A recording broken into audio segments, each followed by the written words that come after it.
She-Hulk. Yikes! Tell me how you really feel. Yeah. Yes, Are look they at that. Is that twerking here? obvious enough for you? What is Um, this? yeah, She-Hulk, I gotta be honest with you. I, episode one, right? It was upside, it was, I almost said, I almost said upside down. It wasn't upside down, but She-Hulk it had a lot of upside in episode one. I Yeah. think in hindsight, it was the high point of the series. Now I know we're only three episodes in, but the cameos are reigning supreme as you just saw, and the reaction that I had to that Who is was that? why. That was Megan Thee Stallion, um, Okay. who I've never. I'm pretty sure I've never like I've listened to a never single seen song from. her. I've I seen the name, but right. that's I'm not. yeah. It's one of those things where maybe it's not. We're not the target audience, perhaps. I don't I suppose know. not. But it's even beyond going well beyond all of that. Like if you just look at if you looked at that thumbnail graphic, Yeah, no, that that says a was from a lot. post-credit sequence where they're just booty shaking for like a minute, and I'm like, well, not a minute, I'm exaggerating, but like like that's the whole point of that Well, scene was. I'm glad it wasn't part of the plot. uh, oh, it was sort of was in a not that scene specifically, but Megan Thee Okay, Stallion is like part of the plot, like she's part of the B story. Well, okay, here's my big rant about this episode. please. Basically, coming off of this episode, I'm thinking, what the hell is wrong with Marvel here? Where's the quality control? Where is the hand of Kevin Feige that like kept everything on track for all those years where we were getting good quality content, they were making good decisions, and if something was not working out well, they were changing track and making it better.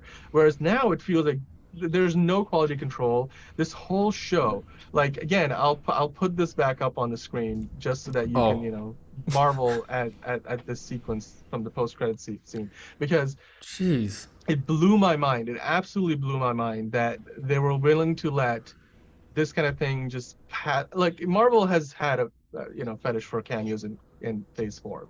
You're That's kidding. established. It's But now you look at the CGI, even in the still shot, looks bad. Like literally watching the show, I felt like at times I was watching a cutscene from a PlayStation 4 video game. Yeah, I, it looks. the fabric CGI was bad. Like She-Hulk CGI has continued to look terrible when The she's in a hair is in a really live like action matty environment. and just like Yeah, yeah. it, and I'm starting to realize maybe in hindsight, episode one looked better because there were a lot of scenes where we had the Hulk and She-Hulk, and the whole shot was CGI. So because the whole shot was CGI, we were like you were The able to get compositing away was with. easier. Your brain could process it all on the same level. Exactly, like it was less for us to compare to that was truly real life, right? Yeah. So it wasn't as much of it wasn't a bit big of an ask. But now it's not even an uncanny valley issue. I think we're far away from the uncanny valley. Like Yeah. you're in the terrible CGI valley right now. It's Yeah. just it's We're a long and way away from there's the no Polar redeeming qualities. Express. Yeah. But so what about the plot and like the characters? Like, is that also crumbling? And is the writing any better? Is the is the dialogue any better? Because I was not impressed with the first episode. No, it's way too, like there's a lot of like on the nose stuff. Like just look at the shot here. This is her breaking the fourth wall. The one example of her breaking the fourth wall. I feel like And I'm it's in trouble. terrible. I'm starting to wonder if she was miscast in this role. Like Interesting. you look at what's going on here. Like this is a scene where there's a little bit of a fourth wall break as the scene goes on, and she's Yeah. like, "Oh, connecting A story and B story, great." And then like one where she's in a car, she has like this mini monologue of, "I know there's a lot of cameos in this show, and if this is great, but I just She remember addresses the cameos. it does, it absolutely does, Oh, and it's like Ryan. I think I don't know if this is a problem with the screen direction.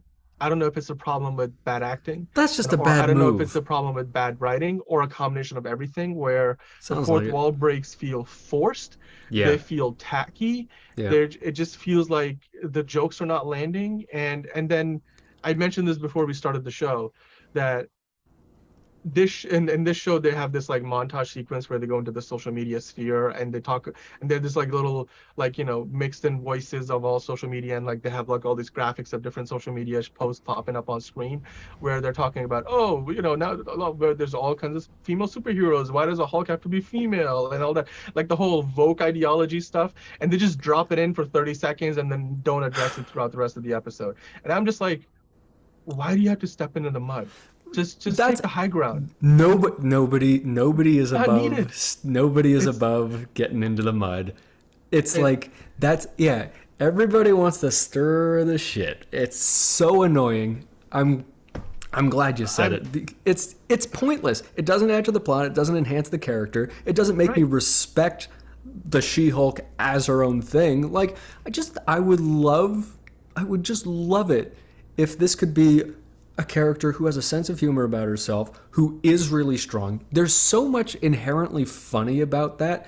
Naturally, you don't have to force anything. You don't have to do the fourth wall breaks. You could just the idea of a woman who doesn't know her own strength, who's just tears things apart by accident. Like it's all been done before, but it's just like this could be such a fun show. I And mean, not to the worst part about it is it is terribly written. There's a lot of telling not showing happening. There's a lot of clunky storytelling. Like the editing is bad. That there's tonal issues. That they don't know which direction they're going in. Like one of the people I was watching with, they just walked away after the episode. They're like, they're 3 episodes in. There's nothing going on. Like they haven't established a central conflict. From episode 1 to episode 3, it feels like it's obligatory that there's at least one scene where Jen Walters says out loud, I just want to go back to being a normal, inconspicuous lawyer again. And the whole reluctant hero thing, we've been down this road before. But yeah, usually you say usually that and then you you refuse build the on it. it's the 12 it's the 12 Yeah, or the hero's journey, the 12 steps of the hero's adventure. It's like yeah, there's the refusal to the call to adventure, and then there's the acceptance of the call to adventure. You right. go, and like that's a Dan And for Harmon three does this thing episodes, we've about been the stuck in that same step. yeah, Yeah, there's that the story circle of like this is how it's supposed to progress, and it's like when you divide things into this miniseries thing, you can spend 4 or 5 episodes on step 3 and never make it all the way back. And I think that might be a play to keep it going on for multiple seasons. But it doesn't sound like many people are going to stick with this that long. I Get to the it's getting 12th worse. step. Yeah. It's 9 episodes, 3 episodes in. Like there was the one, and again, this felt hacked on too because they were like, "There's no action scene in this," so they randomly had this like squad of goons come in who are based on the comic set of characters anyway, but they're really toned down apparently, and a lot of people are not happy how they got treated visually. So I'm like, even they couldn't get that right. Whatever. I'm not like, I don't care. I didn't know they were a comic inspired set of characters, but the point being, these 4 guys show up in an alley, attack her, try to like fight her off, and I think their goal was eventually we find out to maybe extract her blood, but she beats them up, throws one of them in the air. He should have died, landed on the back of his head, still alive somehow. They get into the van, they get away, and she's just like picking up her stuff, and that's how the episode ends. Before we get to the credits, which we talked about already in the post-credit sequence, but that felt tacked on, but that was the first inkling of any sort of conflict that's leading to something long term because it feels like there's somebody targeting Yeah. her now. Just as a side note, After her, but as a side note, I'm wondering like where do these villains come from? How do they find out that there are superheroes? And it's like well, I apparently don't know. in the world of the MCU, there's a superhero on every corner. There's a glutton of like that's I one of the know. central points the show's making, which is like I don't like don't do that. Don't It, point out it's like you're it's kind of you're like saying we're actually yeah, superfluous. We're what's the word? yes. There's too many of us.